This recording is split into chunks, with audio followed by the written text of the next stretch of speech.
Well, we're back again with more stories, and these stories have come from my own experiences, pilot lounges, especially pilot lounges, listening to other pilots or things that were said on the radio.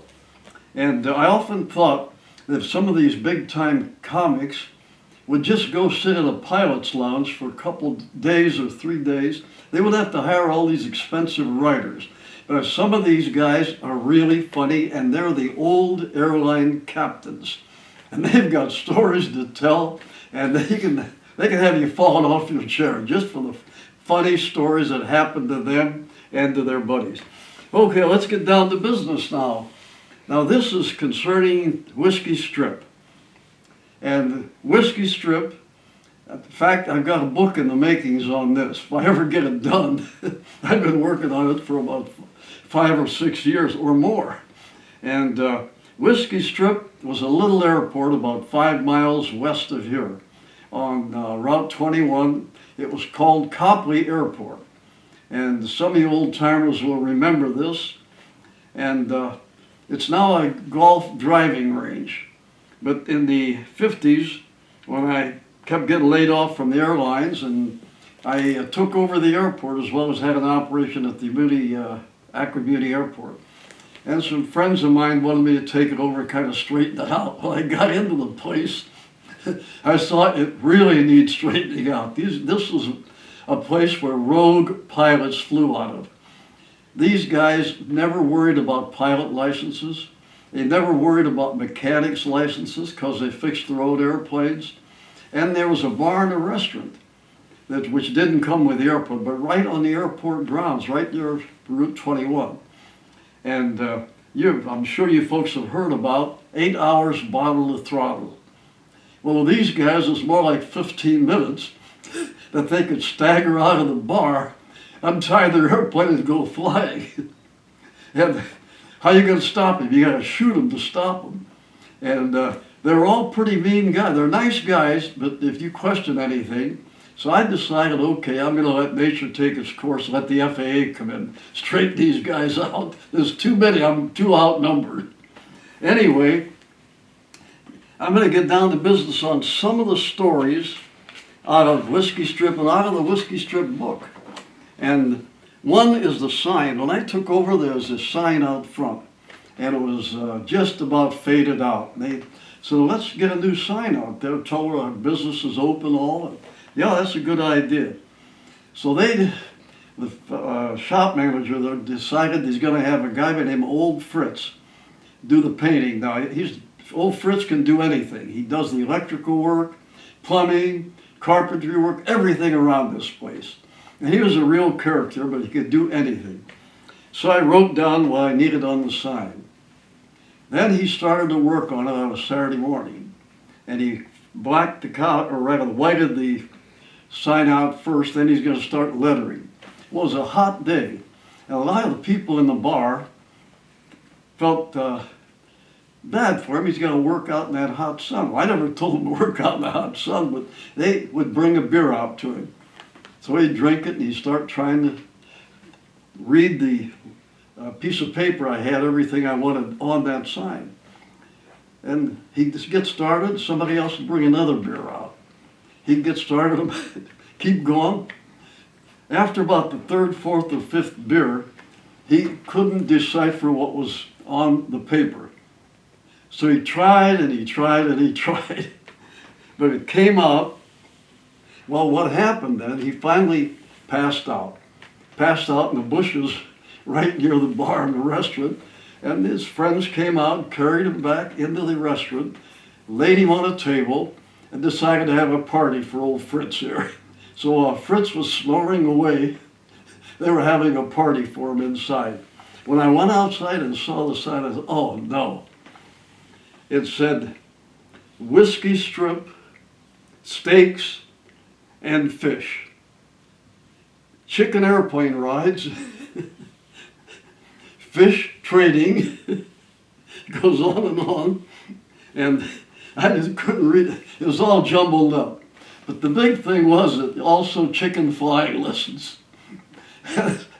I said, oh, we got to do that. No, no, it's great. It's a great sign. They're having a party in there for Fritz now because of the great sign. Well, it actually became a small tourist attraction. Drive by the airport, look at the sign. So that's where we got the name Whiskey Strip. It was really a Copley Airport. And also, pilots named it Whiskey because obviously the bar there, the guys were real, but we never had an accident. That's what amazed me. I figured, well, maybe these guys will wipe themselves out, but they didn't do it. And the FAA up in Cleveland was really a bunch of guys that were retired from the military, the Air Force, Navy, so forth. And they were real well-equipped and experienced in doing as little as possible because of the military service and making no waves and eliminating paperwork. So they said, just leave those guys alone. Just as long as they don't kill anybody, fine. We won't go down there. And they had one eager FAA guy, young guy, came in, and he thought this was a disgrace, having those guys out there. I'm going to go down and straighten them out. And these old guys told him, look, they were panicked because now this would generate a lot of paperwork for these guys in the office. All they wanted to do was have their 2-hour lunches and avoid paperwork and sweat out their retirement. So this young guy goes down there, he hides in the bushes, and he's got a camera, got his clipboard, and he's watching these guys. And they're two big brothers. They're right out of the hills of West Virginia, and they worked on their own airplane. They didn't have a pilot's license, but they flew all the time. So he went behind in some bushes and took pictures of them working on their airplane. Then he came out and demanded to see their pilot licenses because they just had flown in. I want to see your medical certificate. I want to see your FAA mechanic certificate. They looked at each other. They grabbed him, picked him up, and threw him about 20 feet. And it was wet because they'd been mowing the grass and putting on the lawn of the restaurant, and he was all wet from the sprinklers and everything. So he got up and yelled, "You guys are in big trouble." He jumped in his car, raced to the Cleveland headquarters, barged into the head of the FAA there, and he said, "This is horrible, this is bad." He says, "I want to transfer out of here right now." And all the FAA guys up there smiled because this guy was generating piles of paperwork that they'd have to do. So then the people in the FAA office could not imagine how fast. They'd never seen paperwork go through the government so fast. His transfer came back almost immediately. You know where they transferred him to? Alaska. Well, now let's get on with some of the stories. Now, I operated for a while, for probably well over a year out of there. And I used an old Apache I had, a Piper Apache twin-engine airplane, 150 horse, not very powerful twin-engine airplane. Well, I was out on a freight trip out to, I think it was Louisville, dropped the freight off, called my wife, got the weather, and she said, well, it had been raining all day, but the weather now, the rain has stopped, but the airport is wet.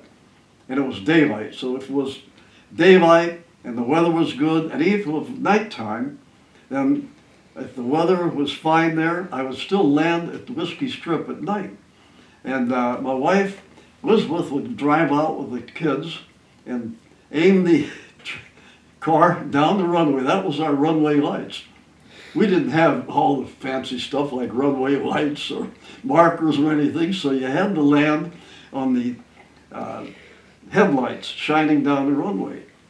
So I came in from the northwest, I was heading into the northeast, and I had a headwind. So coming in at about 80, 90 miles an hour, I had about a 20 mile an hour headwind.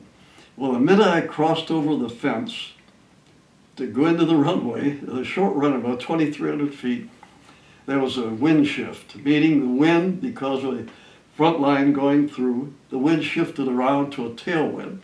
Now instead of doing 80 or 90, I'm doing 100 miles an hour on this little airport. I touched down and I was a sled from then on. You tap the brakes, you'd start sliding one way or another. So I kept going. Finally, I was heading toward the house that was off to the side of the runway. And I find the only way I could stop the airplane was kick it around sideways, and I slid right into this guy's garden.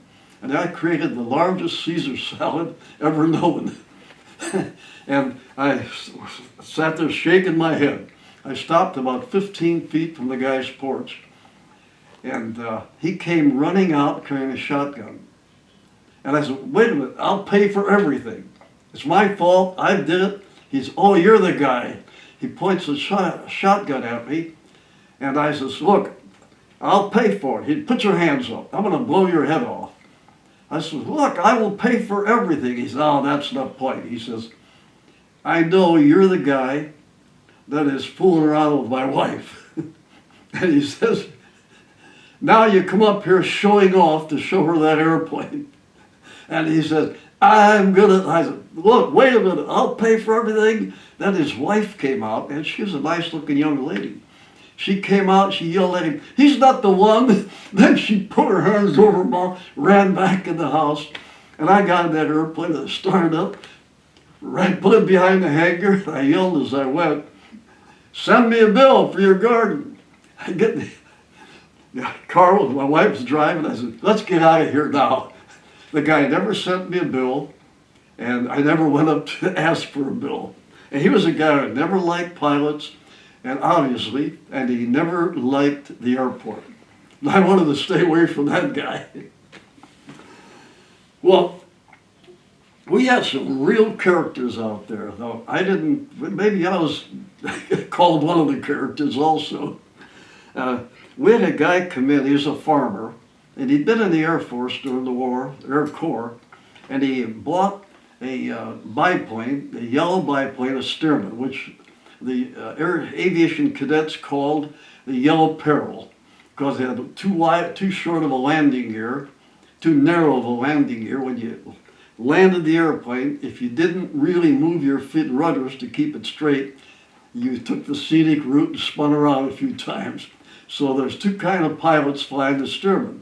Those that had ground looped the airplane and those that have never ground looped it yet.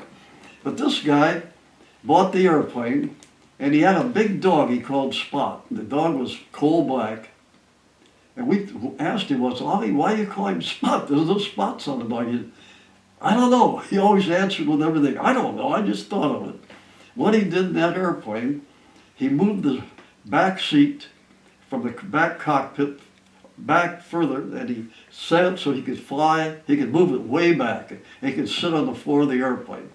Well, he built a special harness for Spot to sit on the front seat, the front cockpit. And he also had a special helmet and goggles made. And he'd have Spot up there wearing his goggles strapped into the airplane, and then he'd cut holes in the fabric on each side of where he sat. Then he would scooch down, sit on the floor.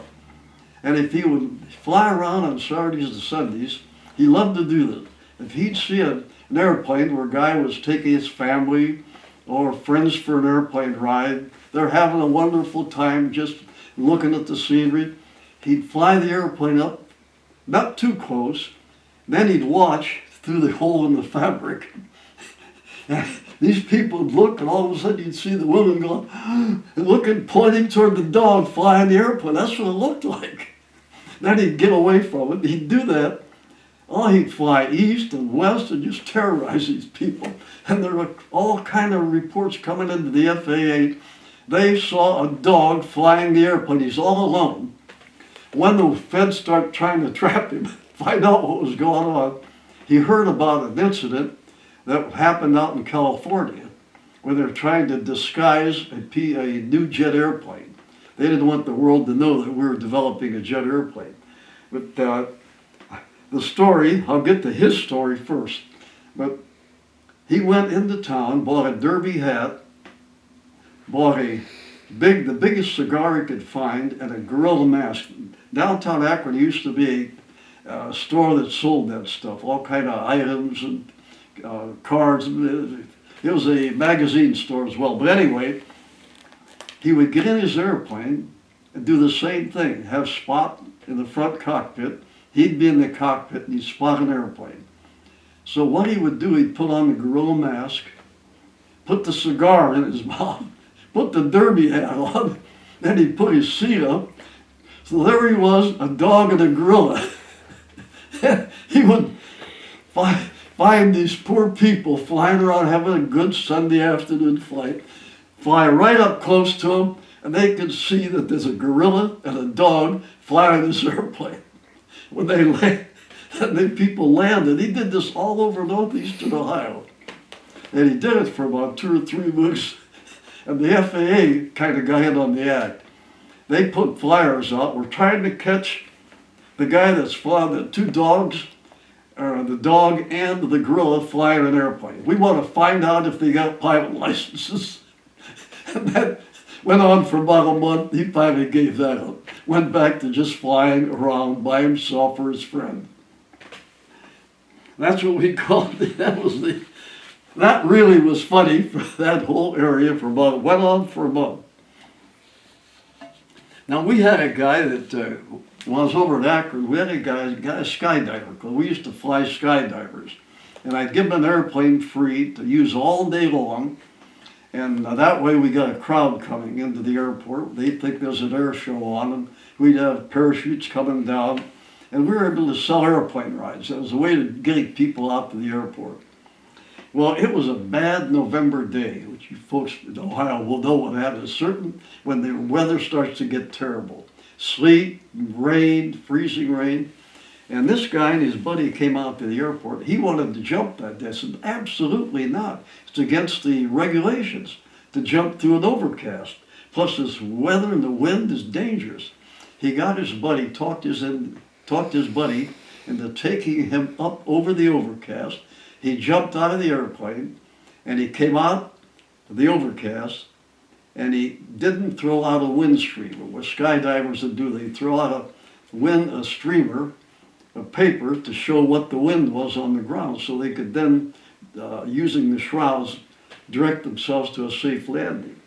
Well, this guy didn't even know what the wind was. He just came down and the wind blew him on top of the Goodyear air dock. And he landed right square on the top of the world. And this was on a Sunday. And there was a Goodyear security guard reading the newspaper, eating his donuts in his patrol car. And he looked up and he saw this guy land on top of the earth.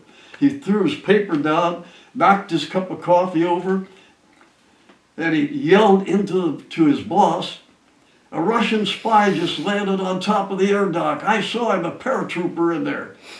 His boss, well, now they're thinking this is the biggest collar, this is the biggest event that ever happened in their 30 years of being a security guard at a factory. So the boss called everybody. Called the chairman of the board of Goodyear Aerospace. He called the National Guard at Akron, down at Akron Canton Airport, the helicopter unit.